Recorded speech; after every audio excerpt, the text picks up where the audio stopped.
in the opulent heart of Beverly Hills, where wealth draped every corner in excess. Victoria Whitman's mansion stood as a testament to privilege. The sprawling estate, with its marble floors and crystal chandeliers, was the stage for her latest charity gala, an event designed to flaunt her generosity while raising funds for underprivileged youth. The irony was not lost on Carmen Santos, who had spent 20 years cleaning Victoria's home, her hands calloused from scrubbing the floors, of a woman who barely acknowledged her existence. Tonight, however, the spotlight would shift, and it would fall on Carmen's son, Diego, in a way no one in that gilded room could have anticipated.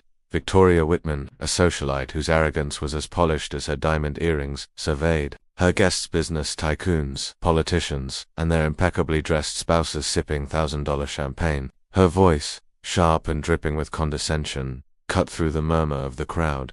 "Come here, boy," she called, her eyes landing on Diego, the 17-year-old son of her maid, who was quietly serving kennaps. "How about showing me how you play chess in the slums?" The words hung in the air, laced with mockery, as laughter rippled through the room. The guests, accustomed to Victoria's theatrics, hid their amusement behind crystal flutes. Diego, dressed in a borrowed blazer that was slightly too big for his lean frame, paused. His dark eyes scanned the room, taking in every smirk, every raised eyebrow. He was no stranger to being underestimated. Growing up in a working-class neighborhood where dreams were often stifled by circumstance, he had learned to navigate a world that judged him by his mother's occupation and the color of his skin. But Diego was different. Beneath his quiet demeanor burned a mind that had spent years mastering the 64 squares of a chessboard, a mind that saw patterns where others saw chaos. Carmen, standing in the corner with a silver tray, felt her heart clench. For 2 decades, she had endured Victoria's casual cruelty, her demands, her dismissive glances. But to see her son turned into a spectacle for the amusement of the elite was a wound deeper than any she had borne. She gripped the tray tighter, her knuckles whitening, but said nothing. She had raised Diego alone, pouring every spare dollar into his education, every spare moment into his dreams. She knew what he was capable of, even if Victoria did not. "I bet he can at least move the pieces," Victoria continued, gesturing to the ornate Italian marble chessboard on the coffee table, a decorative piece worth more than Carmen's annual salary. "It'll be fun to see what this boy can do against someone who's actually studied the game." Mr. Hamilton, a hotel magnate with a penchant for chess in his youth, leaned toward his wife. "I bet he doesn't even know the knight moves." "In an L shape," he whispered, eliciting another wave of laughter. Diego set down his tray and approached the board, his steps measured, his expression unreadable. At 17, he had learned that silence was a weapon, revealing more about others than words ever could. The guests' laughter faltered as they noticed the stillness in his posture, the way his fingers twitched as if tracing invisible moves. There was something unsettling about him, like a storm gathering on a clear day. "Of course, Mrs. Whitman," Diego said, his voice calm but carrying an edge that made a few guests exchange glances. "It will be my pleasure." Victoria settled into her leather armchair, her smile one of a queen preparing to watch a jester perform. "Excellent. I bet you've never played on a board like this, have you? Genuine Italian marble, each piece, worth more than, well, you know." Her words were met with murmurs of agreement, though State Representative Jennifer Mills, seated by the window, raised an eyebrow. "Victoria, are you sure this isn't cruel? The poor boy is going to be humiliated." "Nonsense," Victoria replied, adjusting her earrings. "It's a learning opportunity. He'll tell his friends he played chess in a real mansion." What Victoria didn't know what she would learn in the most humbling way possible was that Diego Santos was no ordinary teenager. For 8 years, while his peers played video games or hung out at the mall, Diego had immersed himself in the world of chess. He had devoured books from the public library, their pages worn from his relentless study. On a broken computer he had painstakingly repaired, he watched grainy videos of legendary matches: Kasparov, Fischer, Carlsen. When Carmen worked double shifts, Diego stayed up late, analyzing games by candlelight when their electricity was cut off. He had memorized over 200 openings, could recite the 50 most famous defenses in chess history, and had a mental catalogue of strategies that would make a grandmaster pause. As Victoria arranged the white pieces with theatrical flair, Diego observed the room. He noted the way Mr. Hamilton's eyes lingered on the board, the way Congresswoman Mills leaned forward, her curiosity piqued. He saw his mother's clenched jaw, her silent strength fueling his resolve. This was not just a game, It was a chance to rewrite the narrative of every person in that room who had judged him before he even sat down. I always play white, dear, Victoria said, ignoring the chess tradition of drawing lots for color.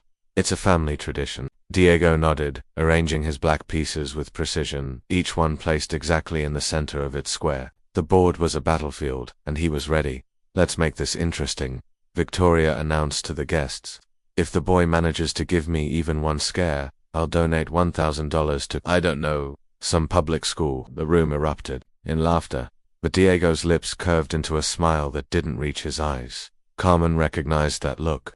It was the same one Diego had at 12, when he won his first school chess tournament, silencing the classmates who had mocked his second-hand clothes. Victoria opened with a pawn to e4, a standard move she delivered with a condescending Indian king, dear, a classic opening we learned at Harvard. Diego responded instantly with c5, the Sicilian defense. The room fell silent. It was not the move of a novice, it was the move of someone who understood theory, someone who had studied the game's deepest complexities. Interesting, Congresswoman Mills murmured, leaning closer. Victoria hesitated, her confidence wavering for a split second. She played nf3, a move she had likely memorized from a social club lesson, but Diego could see she didn't grasp the principles behind it. He responded with nc6, developing his knight with purpose, each move executed in under 5 seconds. As the game progressed, Diego's mind drifted briefly to the past. At 9, he had found a tattered chessbook in the library's discard bin. He had hidden it in his backpack, afraid the librarian would take it back. That night he asked Carmen to teach him the rules. Exhausted from a double shift, she had smiled wearily. Mijo, why do you want to learn that? She asked.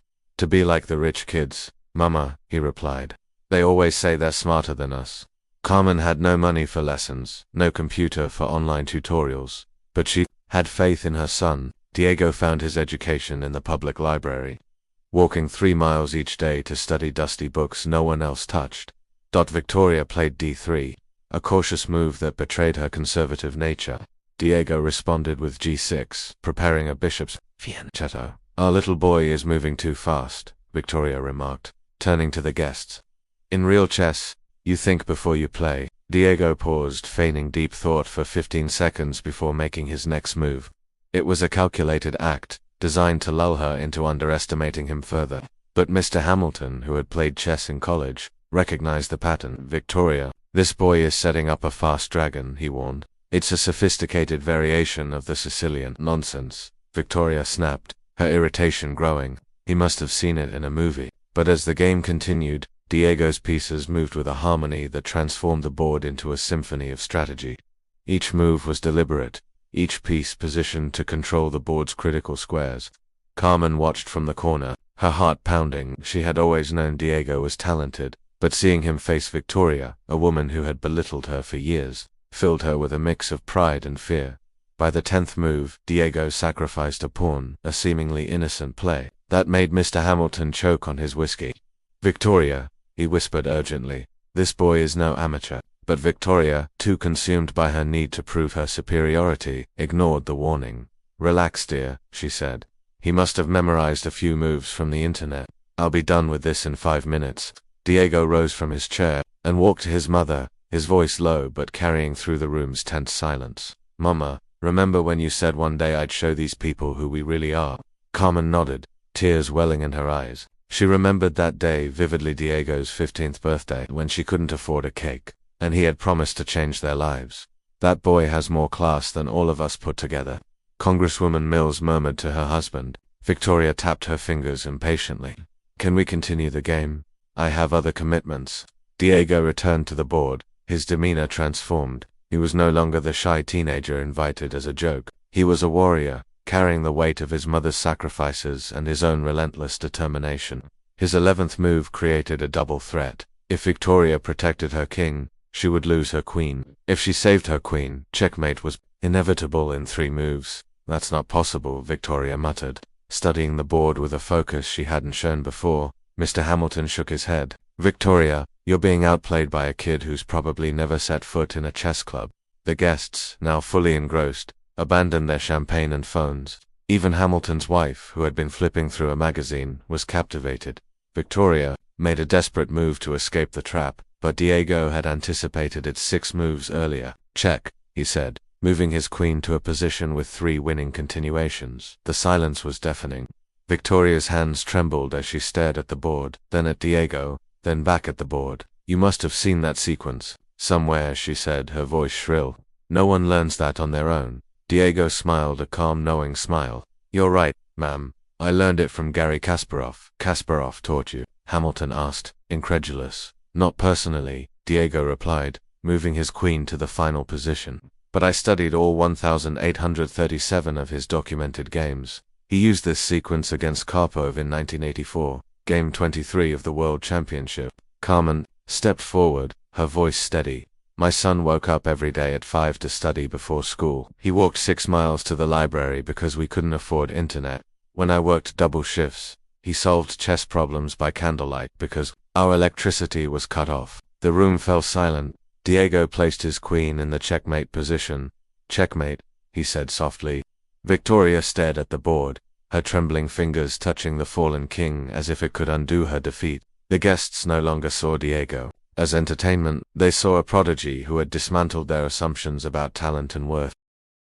I don't accept that, Victoria said, standing abruptly and knocking over pieces. Something's wrong here.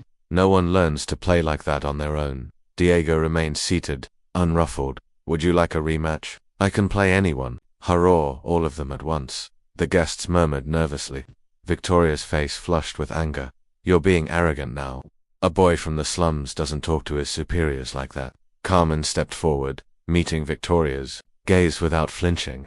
Mrs. Whitman, my son, is not from the slums. We are from a working-class community, and he is not arrogant. He is honest about his abilities, something you clearly cannot be. The tension was palpable. Mr. Hamilton intervened. Victoria, perhaps we should recognize the young man's talent. Victoria laughed bitterly. Don't you understand? This was a setup. Someone trained him to make me look like an idiot in my own home. Diego stood, his voice carrying a quiet authority. Mrs. Whitman, I wasn't trained to humiliate you. I studied chess because I dreamed of playing against people who respected the game, who understood that talent has no color or class. When you invited me to play how we play in the slums, I thought I'd have a chance to earn respect. But you didn't want a fair match. You wanted a show. Congresswoman Mills, who had been discreetly recording, stopped her phone. How old are you, Diego? 17, he replied. And how long have you been playing seriously? 8 years. Mills turned to Victoria. You've just been defeated by a self-taught teenager whose family you employ. A teenager you invited as a joke. Victoria felt the weight of every gaze in the room, judgment, not admiration. I didn't know he played seriously, she stammered. The question isn't whether he played seriously, Hamilton said, his voice sharp. It's why you assumed he'd be easily defeated. Because he's your maid's son, because he's black, because he doesn't have money. Diego calmly reset the board. Thanks for the game, Mrs. Whitman. It was educational. He turned to his mother and Mama, can we go? I have school tomorrow. Carmen removed her apron, her movements deliberate. Mrs. Whitman, thank you for showing me that my son deserves better places than this. As they walked toward the door, Congresswoman Mills called out, Diego, are you interested in scholarships? I know universities that would love your talent. Diego smiled genuinely. Very interested, ma'am. She handed him her card. Call me Monday. Victoria stood motionless, her world unraveling. In less than an hour she had gone from respected hostess to a cautionary tale. The guests left one by one, their farewells cold. Alone, Victoria stared at the board, her arrogance shattered by a teenager she had underestimated. 6 months later, Diego walked the halls of Stanford University on a full scholarship to study engineering. Congresswoman Mills had connected him with opportunities that recognized his talent, not his background. The video of that night, shared by Mills on social media, had gone viral, amassing 3 million views in 2 weeks. Headlines proclaimed, Young Prodigy Destroys Prejudice, Millionaire in Chess. Victoria became persona non grata, her social standing crumbling as clubs and charities distanced themselves. Carmen was promoted to cleaning supervisor at a 5-star hotel, a role that valued her professionalism. Diego founded a free online chess program, connecting 1,200 underserved youths with mentors. In a CNN interview, he said, Chess taught me that every person has strategic value. Mrs. Whitman taught me that some people need to lose everything to learn what matters. Victoria watched the interview alone in her mansion, her former friends gone. She realized her defeat was not just on the board but in her failure to see Diego's worth. Diego meanwhile saw no limits, only possibilities. His mother framed his first Stanford honorable mention next to a certificate from his chess program, symbols of a legacy no prejudice could diminish. Diego Santos had turned Victoria's attempt at humiliation into inspiration, proving that true nobility is earned through character, not wealth. And in the game of life, he was just beginning to make his moves.